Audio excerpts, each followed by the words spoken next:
Hari ini kita akan menjawab satu soalan yang mungkin ramai tertanya-tanya, mengapa Mongolia atau lebih dikenali sebagai Mongolia luar tidak berada di bawah kuasa China, sedangkan Mongolia dalam masih kekal sebagai sebahagian dari China?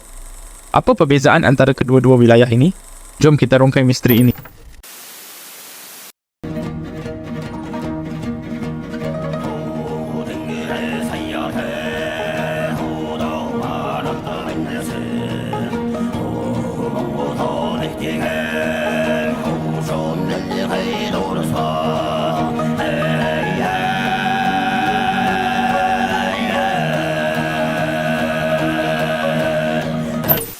Kita mula dengan sejarah silam Mongolia.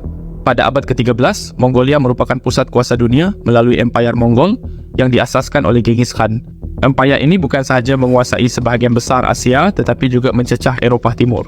Namun selepas kematian Genghis Khan dan perpecahan empayarnya, Mongolia terbahagi kepada beberapa khanat yang lebih kecil yang akhirnya melemahkan kuasa politik dan ketenteraannya.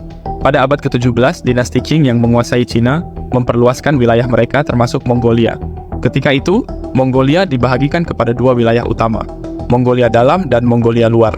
Mongolia Dalam, yang terletak lebih dekat dengan pusat kuasa China, lebih mudah dikawal oleh dinasti Qing.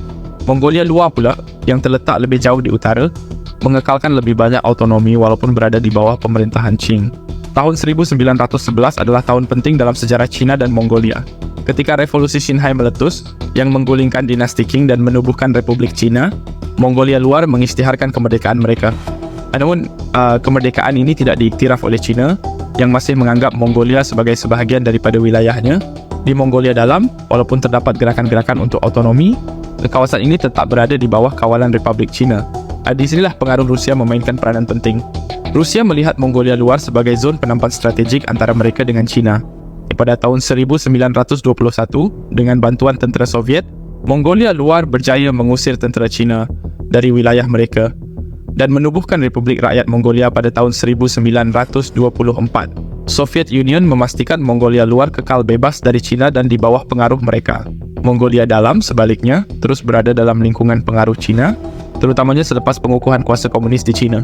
Satu lagi titik penting adalah selepas Perang Dunia Kedua, pada tahun 1945 di Yalta Conference, pemimpin kuasa besar dunia bersetuju untuk mengadakan referendum di Mongolia Luar bagi menentukan masa depan negara tersebut. Rakyat Mongolia Luar memilih untuk mengekalkan kemerdekaan mereka.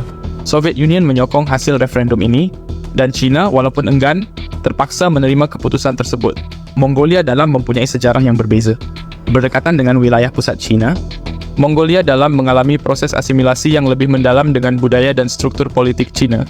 Sejak penubuhan Republik Rakyat China pada tahun 1949, Mongolia Dalam menjadi wilayah autonomi Mongolia Dalam, di mana penduduknya, walaupun masih mempunyai identiti etnik Mongolia, sebahagian besar telah berasimilasi dengan budaya China. Pengaruh ekonomi dan politik China di wilayah ini sangat kuat, berbeza dengan Mongolia Luar yang berjaya mengekalkan kemerdekaannya. Hari ini, Mongolia adalah negara merdeka yang berusaha mengekalkan identiti nasional dan budayanya sambil membina hubungan dengan pelbagai negara, termasuk China dan Rusia. Sebaliknya, Mongolia Dalam, walaupun mempunyai status autonomi, tak berada di bawah kawalan ketat China dan menghadapi cabaran dalam mengekalkan identiti Mongolianya. Keunikan Mongolia terletak pada kebudayaan mereka yang kaya dan tradisi yang diwarisi dari zaman Genghis Khan. Namun, kita dapat melihat perbezaan ketara antara Mongolia Luar dan Mongolia Dalam. Di Mongolia Luar, kebebasan budaya dan politik dipelihara, manakala di Mongolia Dalam, asimilasi budaya Cina lebih ketara.